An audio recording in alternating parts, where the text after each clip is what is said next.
చక్కగా కోడలు వచ్చింది, మంచి దేవుడు నమ్ముతున్నాం, కలిసిమెలిసి ఉండండి. ఇప్పుడున్న కోడలు ఇంతకు ముందు కోడల్లా ఉండరు. కాబట్టి మీరే కొంచెం సర్దుకోవాలి. నేను ఈ మాట చెప్తున్నా, నీ మా కాలం నట్టున్నావు, నువ్వేం తిట్టున్నావు అని అనొద్దు. నేను కోడలు సపోర్ట్ చేస్తున్నా చెప్తలే.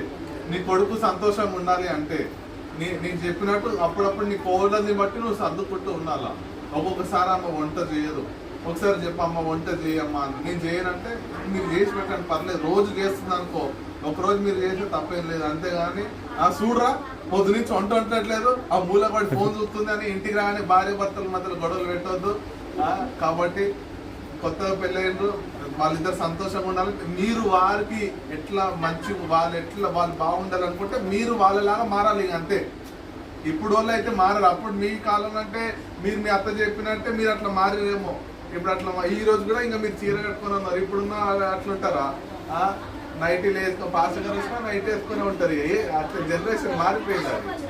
కాబట్టి మీరు కొంచెం మారాలి. కొంచెం అట్లానే మొత్తం మారమంటారు. అప్పుడప్పుడు కొన్ని చెప్పాలి, అమ్మా ఇట్లా కాదు ఇట్లా ఉండని చెప్పాలి. కానీ అట్లా ఉండని ఇబ్బంది పెట్టద్దు. చెప్పాలి, మీ బాధ్యత అంతవరకే. మీ కోడలు ఉంటే కూడా చెప్పేటోండి అత్తని ఎట్లా చూసుకోవాలని. మరి అవ లేదు. కాబట్టి మీ బాధ్యత నేను చెప్తున్నా. మరి దేవుడు మీ కుటుంబాన్ని